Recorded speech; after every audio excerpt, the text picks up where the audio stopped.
ভোর 4টের সময় ঘুম থেকে উঠে ধান সিদ্ধ থেকে শুরু করে বাড়ির সমস্ত কাজকর্ম করে স্মার্টনেসভাবে রেডি হয়ে কিভাবে অফিসে ছুটলাম।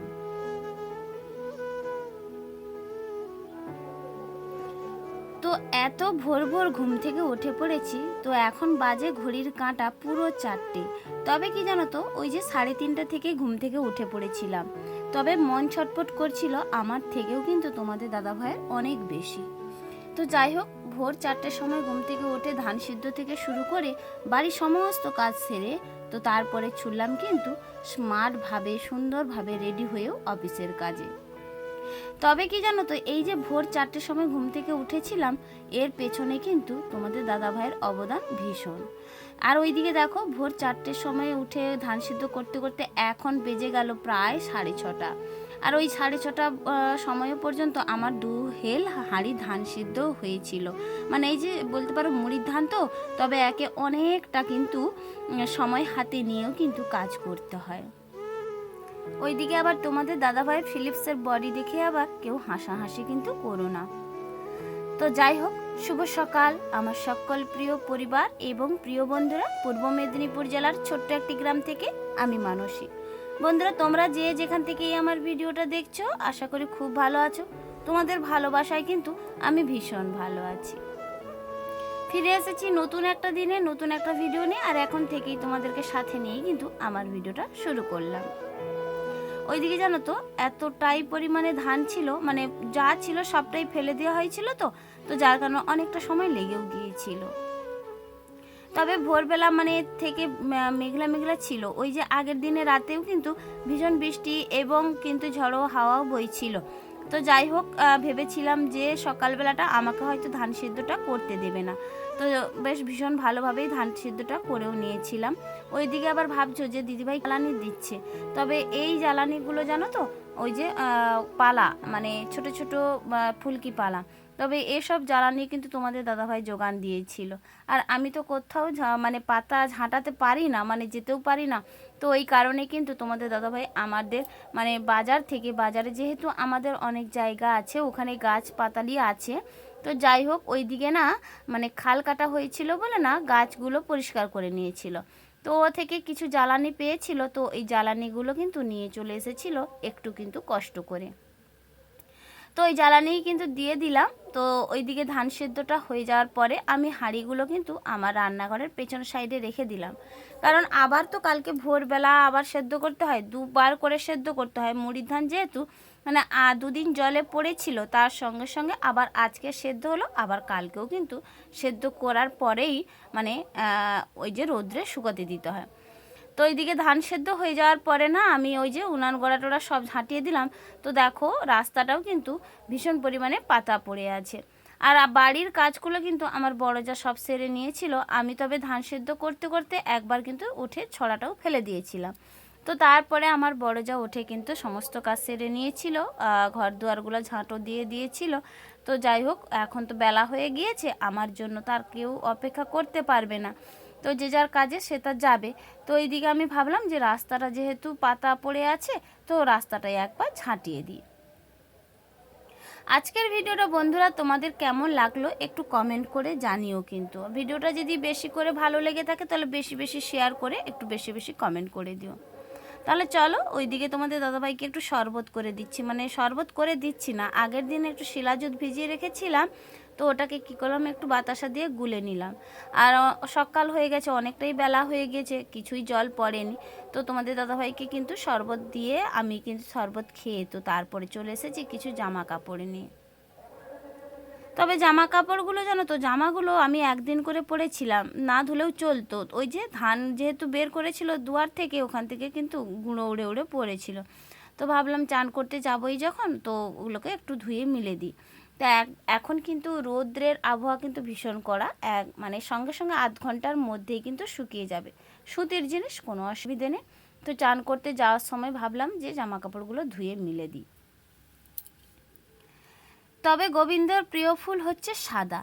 তো ভেবে ভেবেই কিন্তু আমি ফুলগুলো তুলতে গিয়েছিলাম। তো আজকে যেহেতু অনেকটাই বেলা হয়ে গিয়েছিল, মানে এই যে 9টা প্রায় বেজে গিয়েছিল আমি যখন পুজোটা করি, তো সাদা ফুল পাবো কি না মনে মনে একটা কিন্তু চিন্তিত ছিলাম।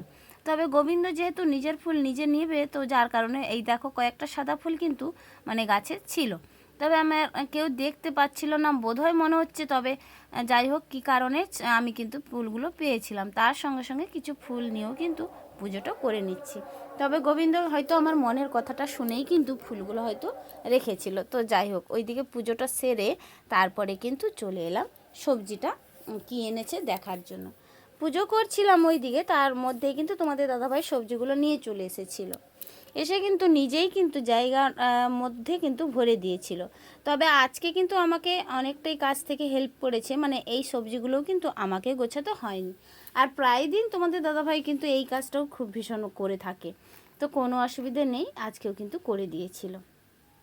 তবে কিছু কিছু ক্ষেত্রে কিন্তু তোমাদের দাদাভাইয়ের কিন্তু অবদান আমার কাছে ভীষণ। আর ওই যে ধান সেদ্ধ থেকে শুরু করে আমাকে কোনো কিছুই করতে হয় না গো, আমি শুধু বসে বসে জ্বালানিটুকুই দিই। আর তা না হলে তোমাদের দাদাভাই হাঁড়ি লাবানো থেকে শুরু করে, হাঁড়ি ভরা থেকে শুরু করে, আসলে আমি এত বড় বড় হাঁড়ি লাবাতেই পারি না, তো এই কারণে অনেকটাই হেল্প করে। আর ওইদিকে দেখো পটল, কুঁদরি, তার সঙ্গে ঢ্যাঁড়স, বেগুন, বৈতাল, তার সঙ্গে খাড়া, সব কিছুটাই এনে কিন্তু জায়গার জায়গা জিনিসগুলো রেখে দিয়েছে। তবে চলো অনেকটাই আমাকে সাহায্য করে দিয়েছে। আমি কিন্তু এখনও কিছুই পর্যন্ত খাইনি, ওই যে 1 গ্লাস করে শরবত খেয়েছিলাম, 1 না 1.5 গ্লাসও খেয়েছিলাম। তো এখন কিন্তু একটু চা খেয়ে নেব, চাটা খেয়ে নেওয়ার পরেই কিন্তু আর বাকি কাজগুলো হাতে লাগাবো। তো এই কারণে দেখো সবজিগুলো আমি কিন্তু রেখে দিচ্ছি, আজকে যে সবজিগুলো রান্না করার দেখে দেখে রান্না করব। আর যেগুলো থাকবে সেগুলো পরে রান্না করলেও চলবে। আর ওইদিকে দেখো একটু চা নিয়ে নিয়েছি, তবে সঙ্গে 2টো বিস্কুটও নিয়ে নিয়েছি। তবে এখন মানে অনেকটাই বেলা হয়ে গিয়েছে, এরপরে কাজ সারবো, কাজটা সারার পরে খাওয়া দাওয়া করব, খাওয়া দাওয়ার পরে আবার অফিসে যাওয়ার আছে। তো এই কারণে কিন্তু বসে থেকে আর কোনো খাওয়ার সময় হলো না। তো এমনিতেই সকালবেলাটা এইভাবেই কিন্তু তাড়াহুড়োর মধ্যেই আমার সময়টা যায়। তো রান্নাটা কিন্তু বসে দিয়েছি। তবে ওইদিকে দেখো সকালবেলাটা অনেকটা সময় ধরে ধোঁয়া গড়াই ছিলাম, মানে আগুনের ধোঁয়াতে ছিলাম, আবারও কিন্তু রান্না করতে এসেছি কিন্তু আবারও ধোঁয়া। ওই যে অ্যালার্জি হচ্ছিল না কয়েকদিন ধরে, কিন্তু ধোঁয়াতে আমার ভীষণ সমস্যা হচ্ছে। কোথা থেকেই যে রোগগুলো এসে বাসা বাঁধছে আমার শরীরের মধ্যে কিছুই বুঝতে পারছি না। তবে ধোঁয়াতে শরীর কেন জ্বালা পোড়া বা কুটকুট করে, তো তোমরা যদি একটু জেনে থাকো কোনো মানে পরামর্শ দেওয়ার মতো একটু জানাতে পারো, তাহলে কিন্তু আমার একটু বেশি বেশি বেশি একটু মানে জানতে পারবো, মানে কি করলে কীটা করা যায়। তবে গ্রাম্য পরিবেশে আমরা উনান ছাড়া কিসেই রাঁধবো, তাই না? আর এই যে জ্বালানিগুলো বলতে পারো তোমাদের দাদাভাই কিন্তু ভীষণ পরিমাণে যোগান দিয়ে যায়। আর আমাদের গাছপালা কিন্তু অনেক আছে, তো এই কারণে কিন্তু পেয়ে যাচ্ছি, তো কোনো অসুবিধে নেই। তো এগুলোকে আর কি ফেলবো বলো তো, গায়ে লাগবে না? তো যাই হোক তোমাদের যদি কোনো সুপরামর্শর ব্যবস্থাপনা থাকে কথা বলার, একটু জানিও তাহলে। তাহলে চলো ওইদিকে কিন্তু কথা বলতে বলতে অনেকটা কাজ এগিয়ে নিয়েছি। জানো তো আগের দিনের ভিডিওতে একজন দিদিভাই আমাকে কমেন্ট করেছিল, যে বলেছিল নিউ ফ্রেন্ড হলাম। তো কমেন্টটা করেছিল ডায়মন্ড ওয়ার্ল্ড গার্ল। তো ডায়মন্ড ওয়ার্ল্ড গার্ল দিদি ভাই তোমাকে জানাই অসংখ্য অসংখ্য ধন্যবাদ পাশে থাকার জন্য। তবে কি জানো তো, আমরা যদি একে অপরের সাহায্য না করি আমরা কিন্তু কোনো মতেই একে অপরের হাত ধরে এগোতে পারবো না। তো তোমাকে জানাই অনেক অনেক ধন্যবাদ ভিডিওটা দেখে কমেন্ট করার জন্য। ওইদিকে আবার মৌমিতা দিদিভাই কমেন্ট করেছো, একদম ঠিক কথা বলেছো দিদিভাই, তোমাকেও জানাই অসংখ্য অসংখ্য ধন্যবাদ ভিডিওটা দেখে কমেন্ট করার জন্য। আর সুনিতা বনু মানে তুমিও কমেন্ট করেছো, তো তোমাদের সবাইকে জানাই অসংখ্য অসংখ্য ধন্যবাদ। তো যাই হোক ওইদিকে দেখো আমার কিন্তু সবজিটাও কিন্তু রান্না হয়ে গিয়েছে। আর আজকে কিন্তু করেছিলাম যে কুঁদরি ভাজা আর ডাল। তবে কি জানো তো, সবজি বেশিরভাগ রান্না করলে না খেতে ইচ্ছে করে না, 2 রকমের মানে ঝাল খেতে ইচ্ছে করে না গো। তবে একটা ডাল একটা সবজি হবে, একটা ভাজা হবে, এটা কিন্তু আমার কিন্তু চিরকালের জন্য মানে ভালো খাবার আর কি।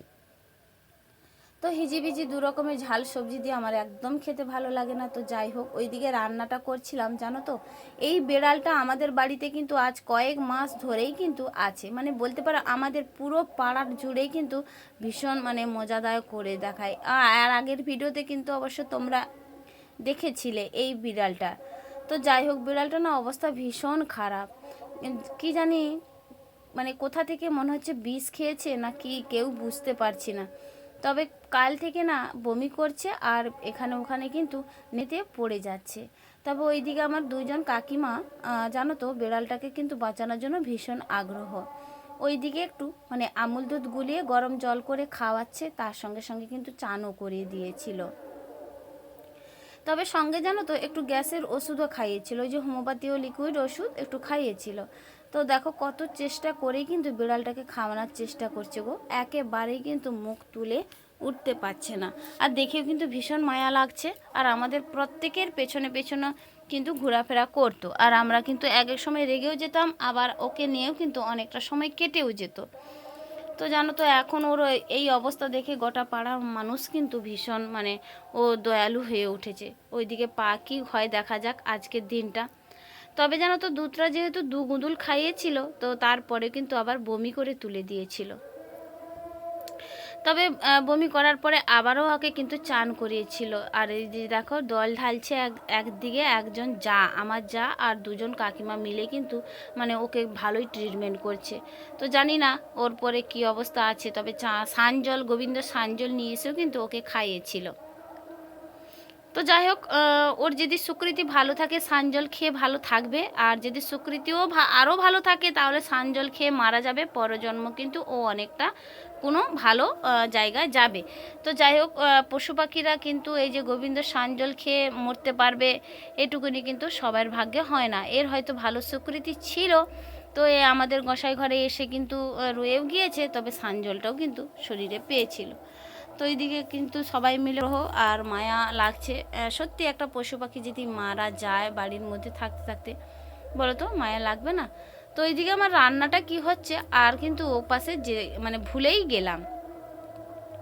তো একে নিয়ে যেহেতু পড়ে গিয়েছি সবাই মিলেই কিন্তু একে নিয়েই ব্যস্ত, তো আমিও একটু ব্যস্ত হয়ে গিয়েছি। ওইদিকে দেখো আবারও একবার একটু গ্যাসের ওষুধ খাইয়ে দিয়েছে, যেহেতু বমি করে দিয়েছে তাই বললাম যে আবারও একবার একটু ওষুধ খাইয়ে দাও, আর যদি ওই ওষুধটা শরীরে থাকে। তো যাই হোক চলো, ওইদিকে খাওয়া দাওয়াটা করে একেবারে রেডি হয়ে নিয়েছি অফিসে যাওয়ার জন্য। আর এই যে দেখো এতটাই রৌদ্র জানো তো, আমি কিন্তু একটু সানস্ক্রিন লাগিয়ে নিচ্ছি। তবে কি জানো তো, এই যে রৌদ্রের মধ্যে এই হাতা কাটা জামা পরে কিন্তু আমার ভীষণ কষ্ট হয়। আর এই জামাটা এতটাই হালকা সুতির জামা, পিওর সুতি, আমার কিন্তু ভীষণ ভালো লাগছে দেখে কিন্তু পরেও নিয়েছি। তবে চলো কতটা কি করতে পারবো জানি না, তবে জানো তো জামাটা পরে কিন্তু ভীষণ কমফোর্টেবল অনুভব করছিলাম। তো যাই হোক অনেকটা সময় পরে কিন্তু একেবারেই বাড়ি ফিরে এসেই তোমাদের সামনে চলে এসেছি। আর ওই যে দেখো রাতের খাবারটা তৈরি করে নেওয়ার জন্য। তবে আজকে রাতে করেছি একটু ভাত করে নিয়েছি, মানে সেদ্ধ ভাত করেছি, আর সঙ্গে জানো তো কুঁদরি আলু ভাজাও করে নিয়েছি। আর ওই যে সকালে একটু ডালও আছে, ওটা দিয়েই কিন্তু খাওয়া হয়ে যাবে। আর একদিকে দেখো দুধও বসিয়ে দিয়েছি। তবে তাড়াহুড়ো করে একেবারে মানে তা সকালবেলাটা কি খেয়েছি না খেয়েছি মানে সেরকম তো খাওয়া হচ্ছিল না, তাই রাতে একটু ভাত করে নিলাম। আর ওইদিকে দেখো তোমাদের দাদাভাই যে ফল এনেছিল, ফল বাজারটা কিন্তু আমি এসেই কিন্তু গুছিয়ে নিলাম। তাহলে চলো বন্ধুরা, আজকের ভিডিওটা এই পর্যন্ত। ফিরে আসছি নতুন একটা দিনে নতুন একটা ভিডিও নিয়ে। ততক্ষণ তোমরা সুস্থ থেকো, ভালো থেকো, আর এইভাবেই আমার পাশে থেকো। রাধে রাধে।